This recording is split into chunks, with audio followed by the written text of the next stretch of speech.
Bueno, bienvenidos al canal de YouTube, como les dije. Pará. ¿Pero cómo nosotros nos miramos o miramos la cámara? No, bueno, decime. ¿me decís a mí? No, me mirás a mí. O sea, la charla es así. Sí, obvio. Bienvenidos al canal de YouTube. Les prometí que traíamos especialistas. Y en este caso, contables. ¿Por qué? Porque Federico De Luca, que ya varias veces lo hemos entrevistado, digo lo vemos porque acá no hay nadie, lo vemos la producción, volvió, pero esta vez al canal. Contador, tributarista y un montón de cosas más. Pero primero le damos la bienvenida. ¿Cómo estás, Fede? ¿Cómo andás, Male? ¿Todo bien, vos? Muy bien. ¿Hace cuánto no nos vemos? Y bastante ya, del año pasado. Ya más de un año. Sí, más de un año. Más de un año. O sea que todo el cambio que hubo a nivel impuestos en Argentina se dio como una especie en medio, no te diría de revolución, pero ¿qué cambios hay? Sí, un montón de cambios. Contale un poco a la gente primero, más allá de que ahora vamos a empezar en temas de actualidad, vos tenés un estudio. Correcto, un estudio contable donde asesoramos principalmente a pymes de Argentina, también personas físicas y algunas empresas multinacionales. Ok, vos sabés que, a ver, me interesa mucho qué es lo que la gente va directamente al estudio y lo que principalmente te preguntan. Pero de las pymes, por ejemplo, cuando llegan, ¿qué es lo que te consultan para que les puedas solucionar algún problema? Mira, el principal problema que tienen las pymes es la cantidad de impuestos y de obligaciones que hay hoy en Argentina.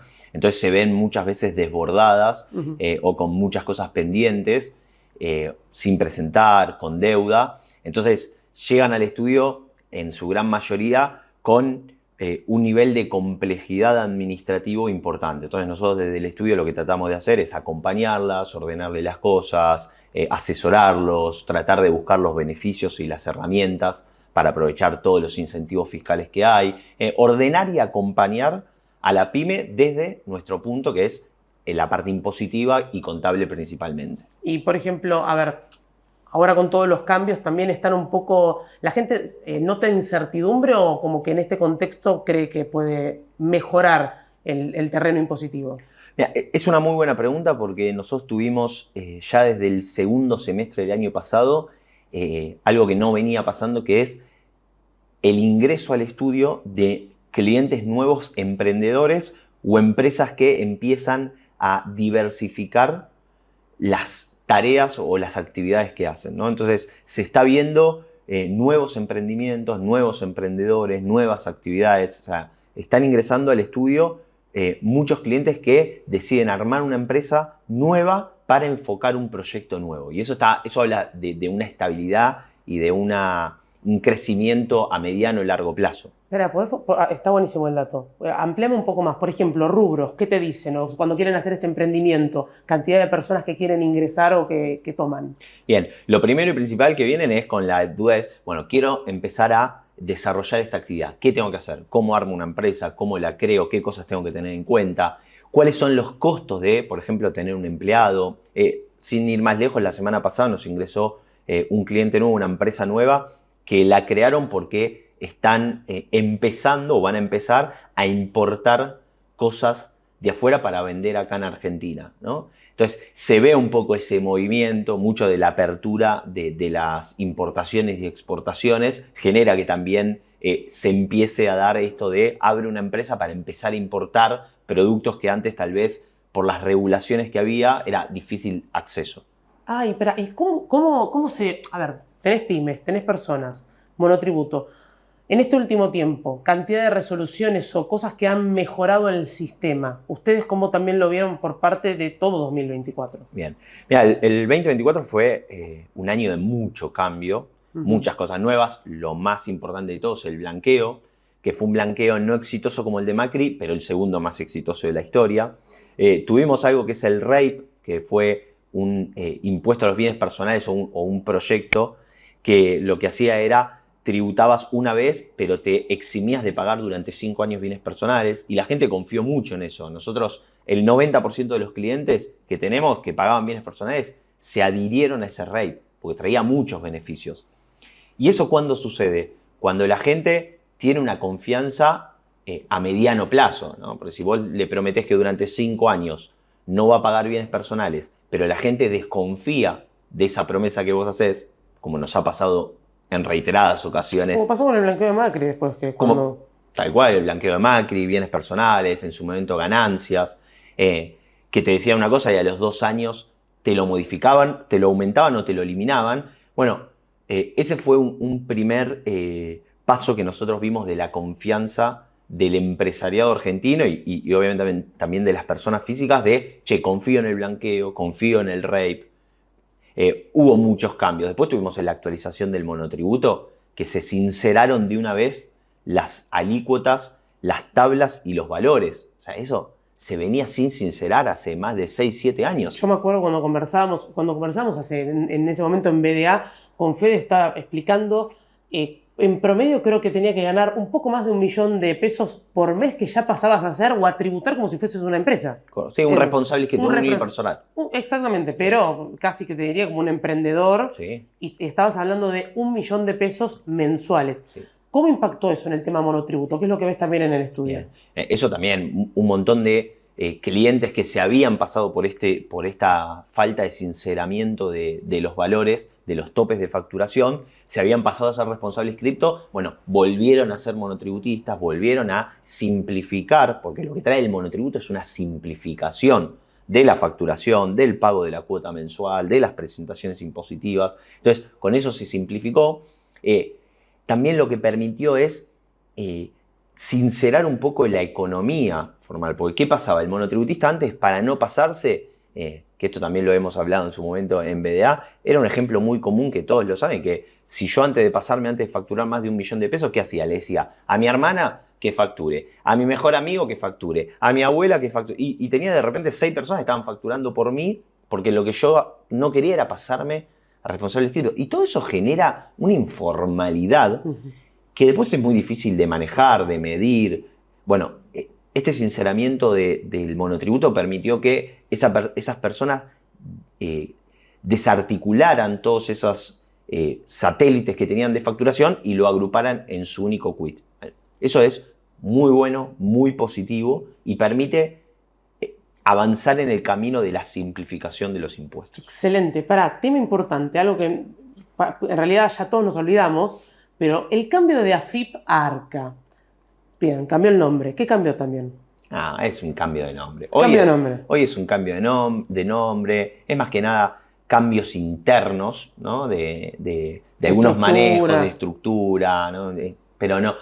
A lo que le importa al ciudadano, lo único que cambió que si buscas en Google tenés que poner ARCA y no tenés que poner más AFIP. Pero después no te cambió nada más, la facturación la seguís haciendo igual, los impuestos siguen siendo igual, las presentaciones siguen siendo igual.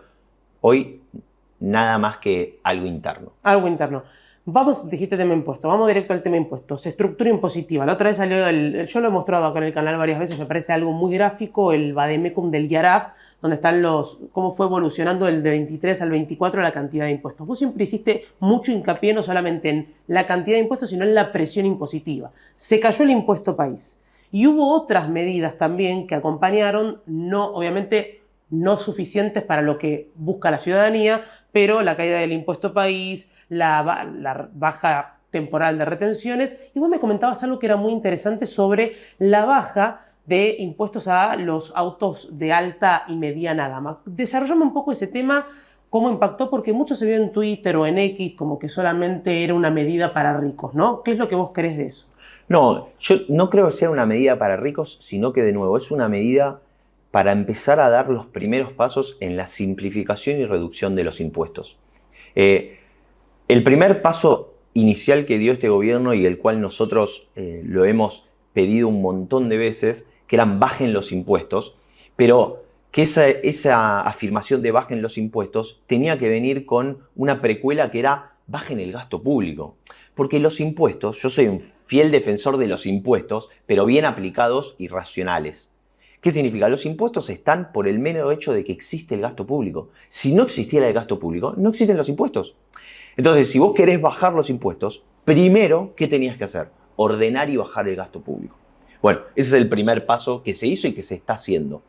Una vez que ordenás eso, ahí empezás con la segunda fase, que es, bueno, empecemos a ver cuáles son los impuestos, y cuando hablo de impuestos hablo de tasas y contribuciones, primero que no tienen una recaudación significativa. Cuando vas a municipalidades te cobran, capaz que hay una municipalidad que te cobra 50 tasas distintas. Registro automotor. ¿Qué es esto del registro automotor? No existe en ninguna parte del mundo.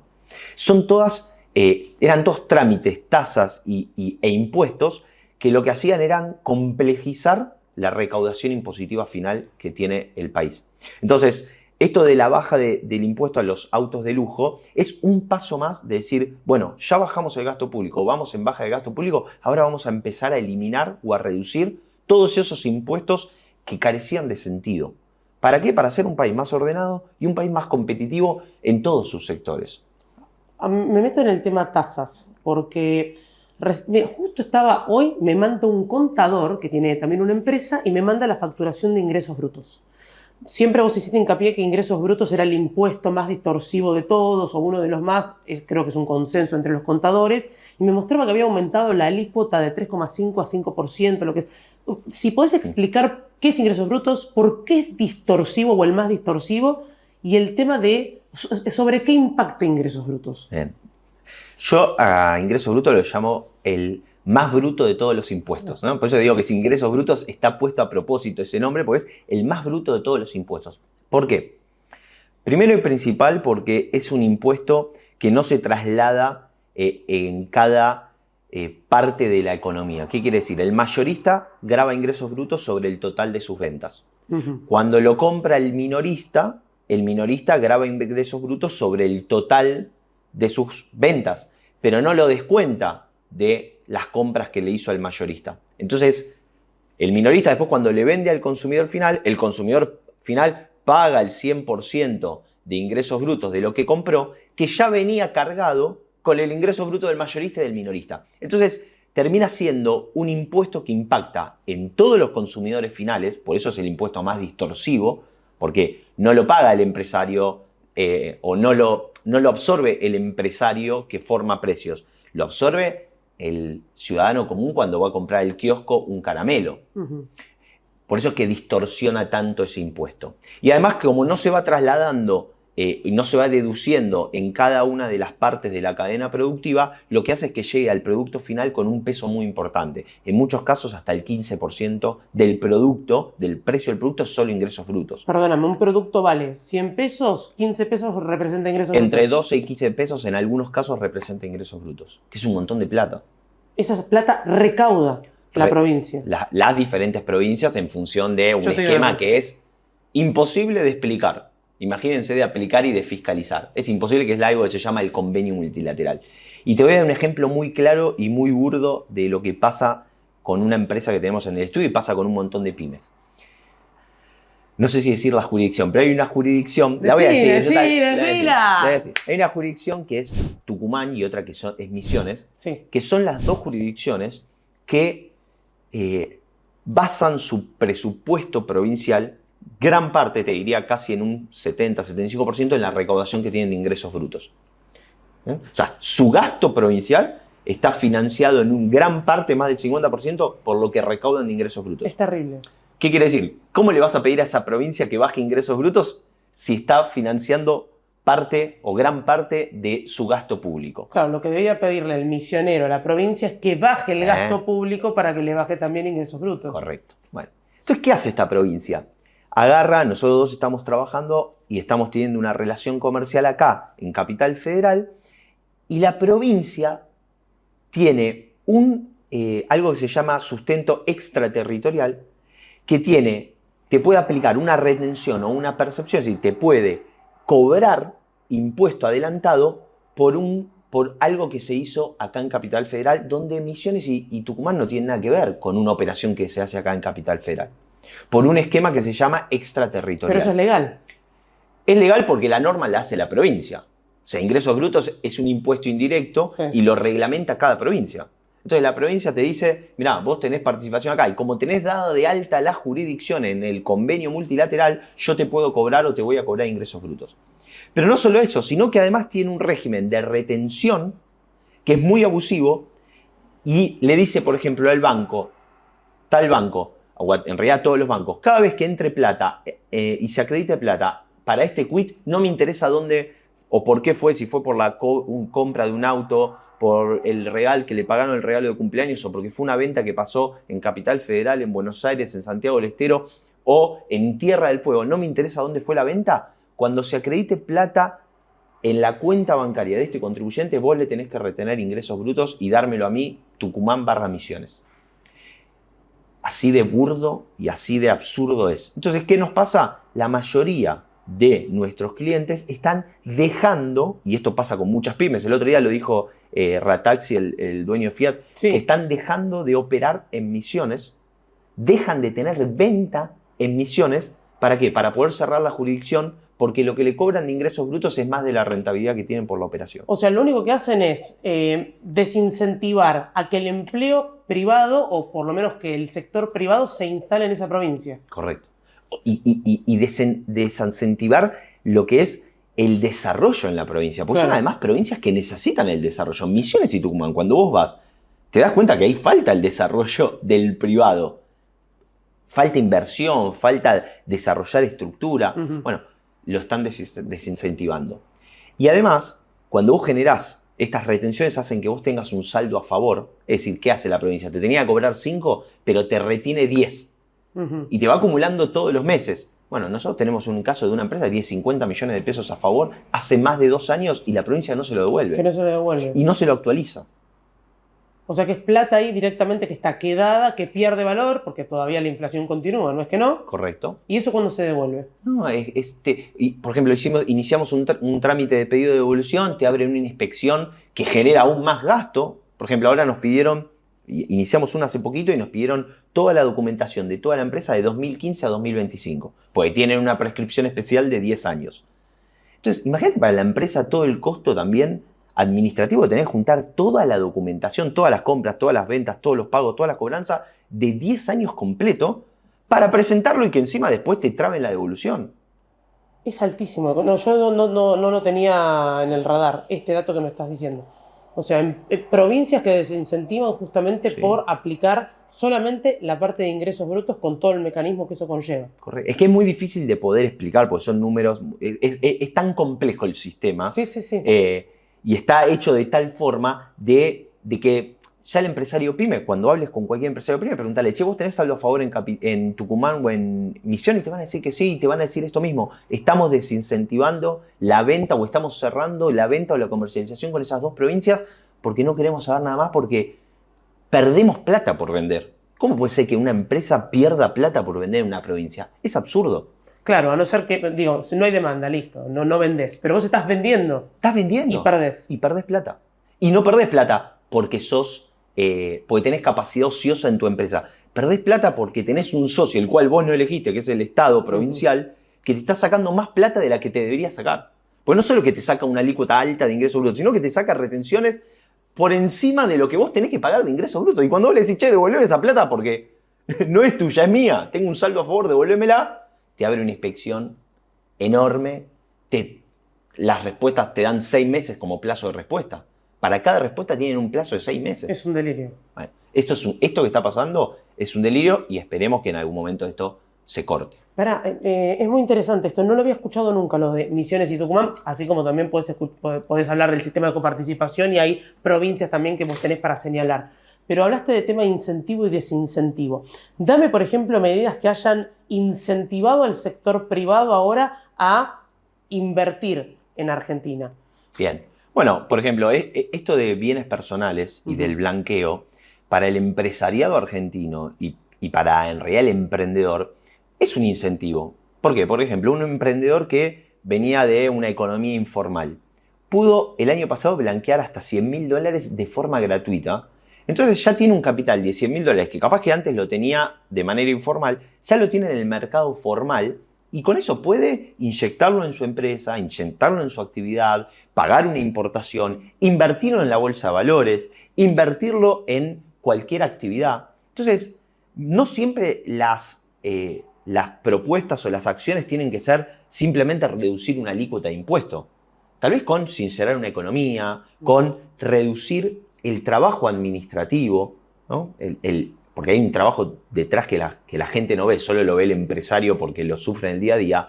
Hay un trabajo atrás que hacemos nosotros los contadores. Acá me pongo un poco corporativo. Sí. Pero hay un trabajo que hacemos los contadores de todo el tiempo presentar cosas, ¿no? Yo una vez había armado para BDA una línea de tiempo con todas las presentaciones que tenía que hacer una pyme en el mes y de los 22 días hábiles, 20 tenía presentaciones que realizar. Para Estado, Para nación, para provincia, para municipio. Y para sindicatos. O sea, de los 30 días, vos 20 días, presentación, todo costo burocrático. Tal cual. Todo costo. Todo costo que se transforma en, obviamente, presión tributaria, pero también una presión administrativa. Porque una empresa tiene que contratar gente, tiene que pagar a un asesor externo para que maneje la parte administrativa, porque hay que presentar IVA, ingresos brutos. Imagínate todo este esquema que te dije de convenio multilateral, responder fiscalizaciones. Cuando tenés un empleado en blanco que tenés que liquidar el sueldo, pagar las cargas sociales, presentar todas las boletas sindicales de todos los sindicatos que tenés en tu empresa, porque todos recaudan de forma distinta. Metete en ese tema, pará, justo me trajiste lo del sindicato. Yo te había leído antes un tuit, porque lo voy a buscar, perdón, antes el canal de YouTube. La verdad que a mí el tema de la formalidad no es algo que esto se caracterice. De obras sociales, IEREC, INACAP, y vos me habías comentado también OSECAC. Sí. Explícame eso, porque yo no entiendo nada y me dijiste que esto tiene gran parte de lo que está el mundo de obras sociales y todo lo que es contable. ¿Esto qué es? Este es el caso típico de las empresas o los emprendedores que tienen empleados en comercio. Comercio, cuando vos liquidás el sueldo, además de su escala salarial, la cual vos tenés que respetar, vos tenés que liquidar el sueldo con su escala salarial, tributar y pagar y presentar las cargas sociales, que es el famoso 931, que muchas veces Milei dice, vos nunca presentaste un 931 a Grabois y además... Sí, de haber pagado con la tuya un sueldo. Eso, con la tuya un sueldo. Cuando dice, vos nunca presentaste el 931, quiere hacer referencia a eso. Pero también a los sindicatos que vos tenés en tu empresa, les tenés que pagar la cuota sindical, que es el aporte sindical, que una parte lo paga el empleado y otra parte lo paga el empleador. Comercio, que es la persona que hizo ese tweet, Comercio te cobra dentro de su sindicato 3 aportes distintos, SEC, INACAP y IERIC. ¿Qué es eso? Vos tenés que hacer 3 presentaciones distintas y pagar 3 aportes distintos, que después ellos en el sindicato lo distribuyen internamente, depende si va a la obra social, a qué jurisdicción del sindicato va, y con eso obviamente financian todas las actividades sindicales. Pero eso solo si tenés comercio. Después si tenés camionero, tenés que tributar la tasa de camionero. Si también en tu empresa tenés viajante de comercio, tenés que presentar la tasa de viajante de comercio. Y también tenés que llevar, por ejemplo, hojas móviles, donde registras todo eso, un registro de horario que tiene, por ejemplo, viajante de comercio, donde te piden una hoja de el horario que cumplió cada empleado. Esto es a lo que voy de todo el gasto administrativo. Cada uno de los organismos tiene sus especificaciones y sus recaudos y cosas que te obligan a hacer no solo a pagar, sino que a presentar. Y eso demanda un montón de tiempo y es un montón de trabajo. Hablaste del tema presentar y me acuerdo vos hablando todo el tiempo del aplicativo. ¿Algo que se haya solucionado con eso o no? No. Y de hecho... Contale a la gente qué es el aplicativo. Los aplicativos es todo esto que estamos hablando de que hay que presentar. Esto no es que se presenta, yo lo armo en un Excel y subo un Excel. No. Sí. Cada organismo tiene su aplicativo particular. Entonces vos tenés que presentar IVA, tenés que ir a AFIP y cargar todo como te lo pide AFIP en su IVA. Querés presentar al SEC su tarjeta, tenés que descargar el aplicativo de SEC del sindicato y cargarlo ahí. ¿Querés presentar ingresos brutos? Tenés que ir al aplicativo de ingresos brutos y presentar. O sea, vos tenés en el estudio una persona que hace todo eso. Porque una persona no, somos 40. No, con una persona no puedo hacer nada. No, ¿sí? Todos dedicados a subir a cada una de las... Y te puedo asegurar que de las 40 personas que somos en el estudio, 20 están por todo este trabajo y toda esta burocracia administrativa. Y las otras 20 están para administrar, para asesorar, para armar estrategia fiscal, pero mitad del estudio está para cumplir con todos los requerimientos diarios, mensuales y anuales que tiene el esquema tributario argentino. Por eso hay que simplificarlo. No, boludo, perdóname, me quedé helada con el tema de 20 personas. O sea, la mitad de un estudio contable está dedicado a la presentación solamente por la estructura burocrática estatal, digamos. Estatal. Solamente parte del Estado. Correcto. Y cuando hablo Estado, hablo gobierno nacional, gobiernos provinciales, gobiernos municipales, sindicatos, obras sociales, porque ahí entran en juego todos. Claro, los sindicatos también, recién decías. Los sindicatos también, todas las presentaciones. Y además de esto tenés después las fiscalizaciones de todos estos organismos. Porque vos le presentás y después vas recibiendo fiscalizaciones de cada organismo que te van pidiendo toda información distinta con diferentes plazos de presentación. O sea, por ejemplo, sindicato A, no importa, vos le tenés que hacer la presentación, ellos evalúan, cuando vas a fiscalizar yo veo que hayan reunido todos los requisitos y si no está bien, te lo devuelven y te dicen presentámelo como corresponde. Esa es una, sí, ni te dicen presentámelo, te dicen, mira, acá vemos una inconsistencia, no sé cuál, fíjate y revisalo. Ni siquiera te dicen cuál. No. Y muchas veces tampoco ven inconsistencias, hacen controles rutinarios. Por ejemplo, hay un sindicato, no lo voy a decir, que cada 3 meses recibimos una inspección para ver cómo están las cosas, simplemente. Para que veas que realmente vos estás enviando... Estás presentando las cosas bien, estás haciendo bien los cálculos, estás presentando todo en tiempo y forma. No, me dejás helada, o sea... El tema de impositivo nosotros lo vemos muy por la superficie. Claro. Superficie en cuanto a, bueno, cuál es, qué sé yo, IVA, las cargas sociales, no sé, ganancias, y no nos quedamos con todo lo que es el costo para un empresario que tiene que hacer, que se tiene que asesorar. O sea, ustedes tienen que asesorar a estas personas y no se pueden perder de ningún tipo de resolución. Correcto, por eso nosotros obviamente también somos tantos en el estudio porque somos un estudio y llevamos las cosas al día. No presentamos nada fuera de término, lo analizamos, lo revisamos. Pero si una empresa quisiera hacerlo todo de forma interna, y hoy te necesitas una empresa mediana, necesitas 3 o 4 personas administrativas que solo se encarguen de la parte contable y la parte impositiva. Tema monotributo, lo comentaste antes, pero me gustaría ampliar un poco más. Hablaron de que creció el empleo, digamos, para lo que es el régimen de monotributistas. Yo quiero saber si vos ves que cada vez se acercan más personas o se inscriben y qué notas, por ejemplo, en relación a las categorías. No te digo que me digan los montos de facturación, pero sí cómo notas el tema de si tienen empleo, si si hay muchos meses en los cuales no facturan. Bien. Mira, el monotributo tuvo un impacto muy positivo con los cambios. Porque de nuevo era algo que nosotros veníamos reclamando y luchando, digo nosotros como contadores y también los monotributistas como defensa de su régimen particular. Bien. Sí. Venían luchando mucho por eso, por este esquema que no estaba sincerado y que tenía topes que te obligaban a salir del monotributo cuando no lo eras. Entonces, ¿qué estamos viendo en la actualidad? Sí que hay muchas inscripciones de monotributistas, sí que quien quiere empezar a emprender, ya sea con un nuevo negocio, con una nueva actividad profesional, con un nuevo comercio, se da de alta en el monotributo, lo cual es muy positivo. Ya no duda, che, tengo que abrir una empresa, tengo que ser responsable. No, arrancan con el monotributo porque hoy el tope del monotributo te permite facturar casi, no llega, pero casi 7 millones de pesos por mes. Claro. Entonces, bueno, ya es una facturación que para alguien que recién arranca es muy buena, hasta 7 millones de pesos. Cuando estamos hablando que hace un año era 1 millón. Entonces, ese sinceramiento la verdad que fue muy positivo y se está viendo en la estabilidad que hay en el monotributo, ¿no? Que ya los monotributistas, nosotros antes en cada recategorización que era semestral, de, no sé, 50 monotributistas se nos iban 40 o 30 que pasaban al régimen de responsable inscripto. Mirá. Ahora en la última recategorización que hicimos ahora en enero tuvimos 2 solos. ¿De un total de? Casi 50. Nada. Bajó, no. El cambio fue abismal. El cambio fue abismal. Obviamente cambiaron de categoría, sí, ¿no? Hubo algunos que les fue mejor y aumentaron de categoría y otros que les fue peor y bajaron de categoría, pero siempre dentro del monotributo.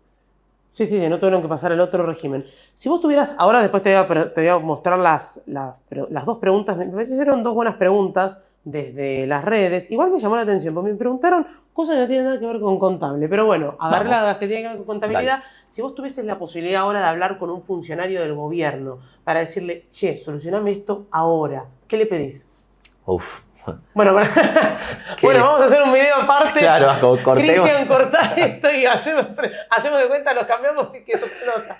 ¿Qué le pediría? Yo le pediría que sigan trabajando primero en esta reducción y que mantengan esta línea de reducción del gasto público, ¿no? Pero no reducirlo discrecionalmente, sino reducir realmente donde el gasto público no era productivo. Bien. Que es distinto a reducir, che, bueno, cortemos esto de seco. No. Apuntemos a donde el gasto público no era ineficiente. Porque el gasto público tiene que existir.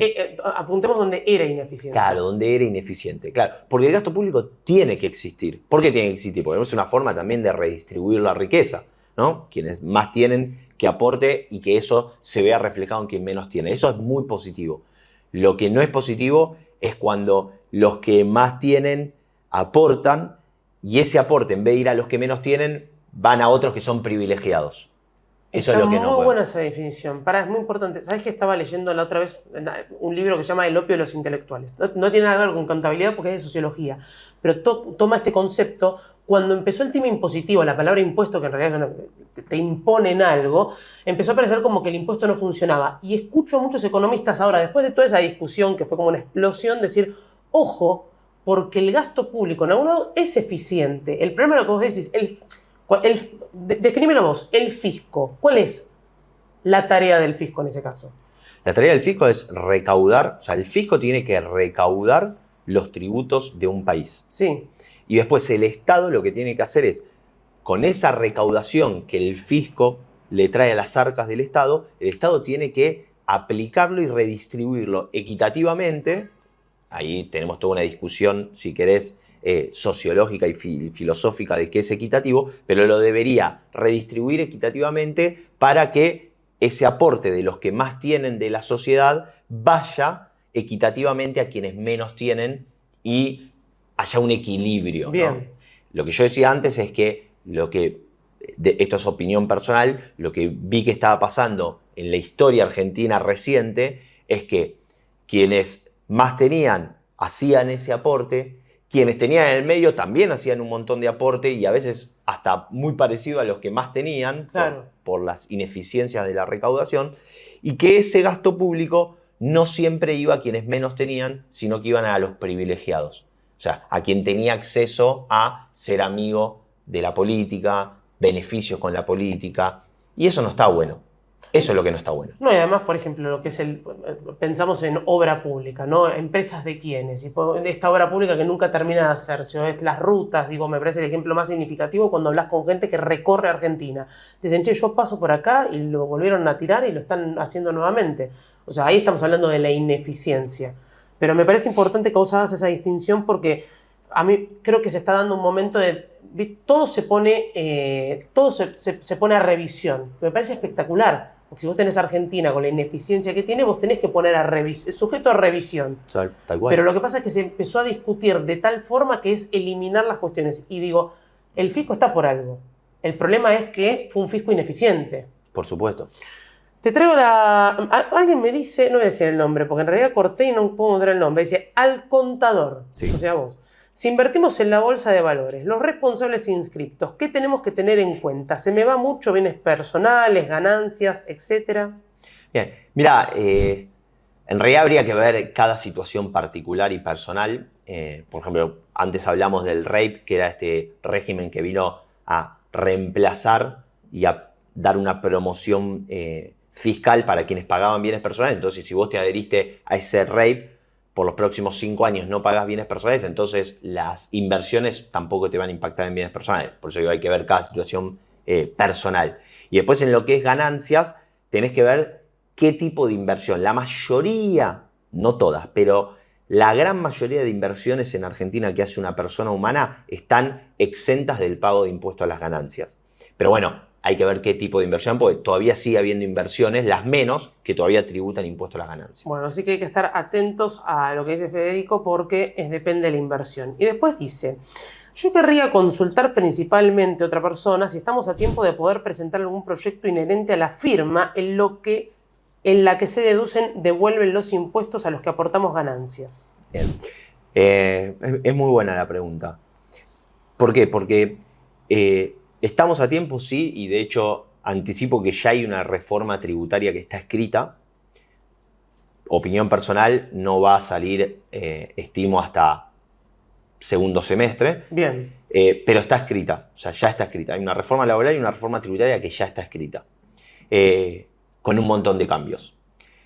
Uno de esos cambios es de qué forma lograr procedimientos, no solo para ganancias, sino para que todos los impuestos, como pasa en el resto de los principales países del mundo y los esquemas tributarios más equitativos, de qué forma, cuando un contribuyente paga un impuesto en exceso, que el Estado te lo devuelva. Y te lo devuelva simplemente, así como cuando te lo cobró simplemente.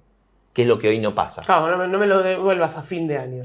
no me lo devuelvas a fin de año, o sí devuélvemelo en un plazo, pero no me lo devuelvas generándome un montón de trámites y trabas administrativas cuando me lo cobraste fácil, pero para devolvérmelo me lo haces recontra complejo. Claro, yo pasé la tarjeta, lo cobraste, pero después tengo que pedirle al contador para que haga la presentación. Y muchas veces no te lo autorizan, no sé, el caso más simple para que conocemos todos es cuando vos tenés gastos en el exterior, cada vez que haces ese gasto, AFIP te cobra a través de la tarjeta, del banco, del medio de pago que hiciste, te cobra el impuesto, pero después tenés que esperar hasta fin de año para poder ingresarla, o hasta el año siguiente para poder ingresar la presentación. Y después AFIP no tiene ningún mecanismo de plazo de devolución, ni de donde vos podés seguir el trámite, o no, en ningún lugar podés preguntar, che, ¿por qué mi trámite está frenado?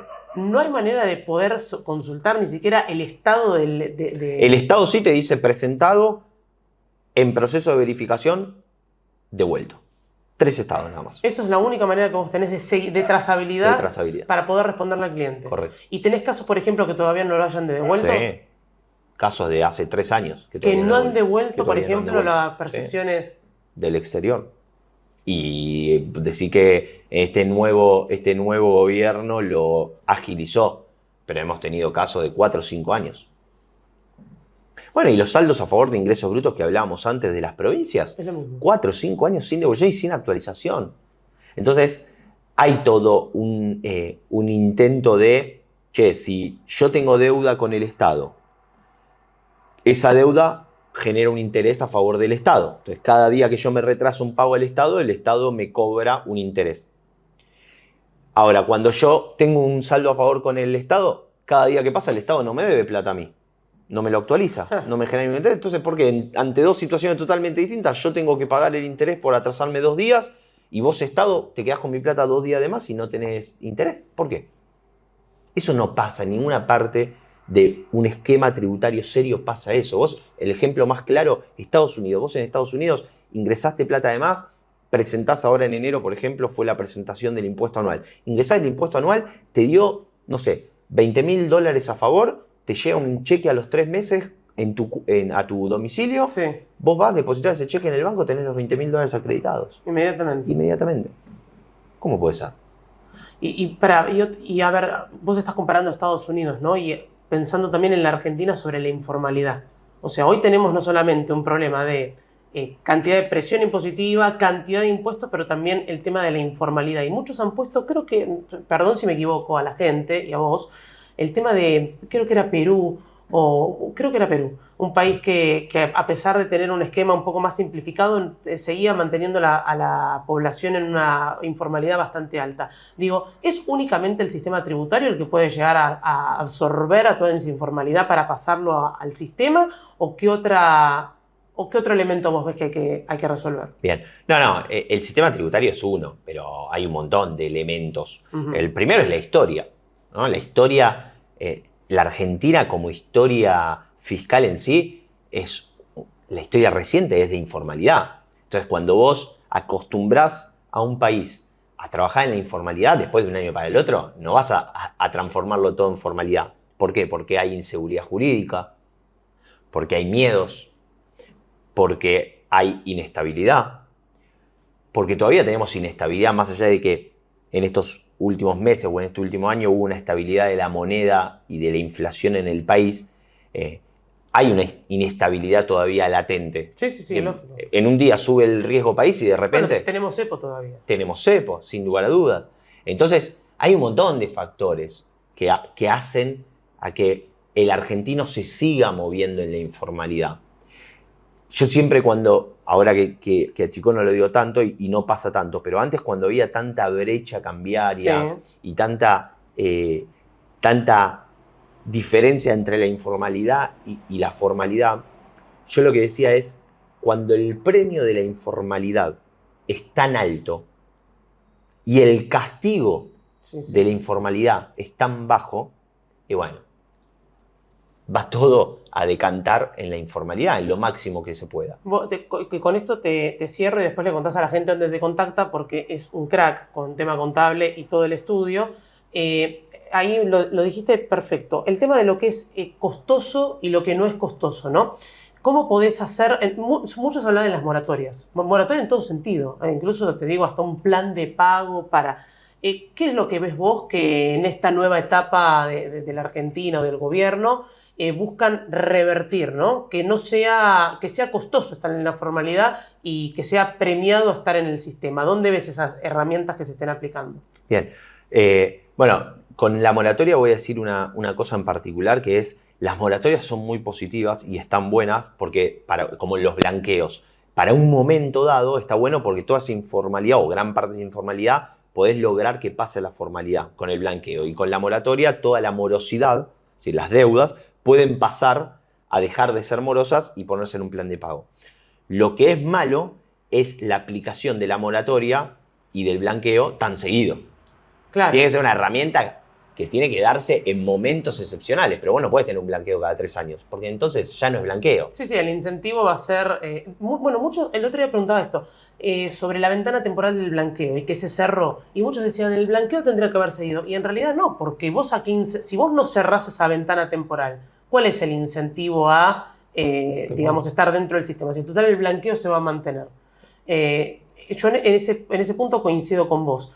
Pero cuando vos decís en un momento dado, por ejemplo, a ver, nada que ver con el tema contable, pero ABL, yo no pago la ABL durante todo el año, pero a fin de año yo sé que me hacen un plan de pago y ahí lo hago. Eso es una herramienta que no es contraproducente, digamos, para lo que es el ente recaudador. Está igual. Eso ya se modificó, se está pensando en modificar. No se modificó todavía porque es una costumbre que viene arraigada con el argentino hace un montón de tiempo. Uh-huh. Y todavía no se puede cambiar tampoco porque todavía está tan claro la estabilidad económica, ¿no? Recién ahora estamos logrando aún inflación cercana al 2%. Entonces, mientras que vos no tengas estabilidad económica y estabilidad cambiaria, tampoco podés poner una estabilidad impositiva, porque cambia todo el tiempo. Esto de vos decís el ABL es el caso típico del argentino de pie que dice, no, yo la patente no la pago, no sé, todos los impuestos no los pago. ¿Por qué? Porque total, nadie me va a venir a decir nada y después va a salir algún plan de pago y lo voy a pagar. Exactamente. Bueno, y con ese criterio terminan ingresando a las arcas del Estado simplemente un puñado de argentinos, emprendedores, empresarios que quieren tratar de estar bajo la normativa, en ley y con todos sus impuestos presentados y pagados en tiempo y forma, pero si cada vez el premio por estar fuera de ese beneficio es muy alto y cada vez se va achicando esa gente y la gente va pasando a la informalidad. Bueno, el REI-BP para mí fue un incentivo a estar dentro. ¿Y cómo también se premia a alguien que está dentro del sistema? Bien, eso es lo que falta todavía. Eso es lo que falta. Hubo un beneficio que salió junto con el REIP de bajar la alícuota del beneficio del buen cumplidor por los próximos 2 años, lo cual fue positivo, pero no era significativo. No tenía alto impacto. No tenía alto impacto. Falta, yo creo que se va a poder lograr, por ejemplo, de nuevo, ahora con una estabilidad, que vos ahora hagas un descuento, no sé, en el año si pagaste todo el año del 40%, es realmente un descuento. ¿Por qué? Porque hay una inflación del 20%. Claro. Para vos el año pasado me dabas un descuento del 40%, ni loco. ¿De qué me sirve si tengo una inflación del 120%? ¿No es descuento? Eso es algo que yo discuto, que no tenés que ser economista para poder entenderlo. Ya no me acuerdo nada, pero esto de morir de nominalidad, ¿viste? Esta ilusión monetaria que Tomás Bulat, yo cada vez que lo escucho en los videos que quedaron allá en YouTube, esta cuestión de ilusión monetaria. No, pero a mí me subía el sueldo. Sí, te subía el sueldo, gastabas más, pero vos tenías la inflación corriente del otro lado. Bueno. Entonces un montón de esos beneficios te los mostraban como beneficios, pero terminaban siendo totalmente contraproducentes en términos reales. Tal cual, sin lugar a dudas. Bueno, contale a la gente dónde te encuentran en yo te iba a decir consultorio, en el estudio. Bien, el estudio, el mail, si quieren mandar cualquier duda, consulta, lo que necesiten es federico@sciltda.com.ar. Ay, gracias porque Cristian, que lo va a editar, ya no le tengo que pasar. Escuchale y lo pone abajo. Directamente, y si no, redes sociales, @fededlfoc. Ahí me pueden también hacer consultas, lo que necesiten. Y como siempre, muy agradecido y muy contento del canal y lo bien que te está yendo. Ay, gracias. Bueno, igual vas a volver porque claramente abajo van a dejar preguntas, como hacen siempre. Y bueno, siempre en algún momento Espera, volvemos con... Bueno, vuelve Juli Terrés. Sí. Así que los viernes también probablemente te hagamos venir para que le respondas consultas al chat. Gracias, Fede, como siempre. Gracias, Male. Te esperamos. Gracias. Acá con el equipo. Gracias.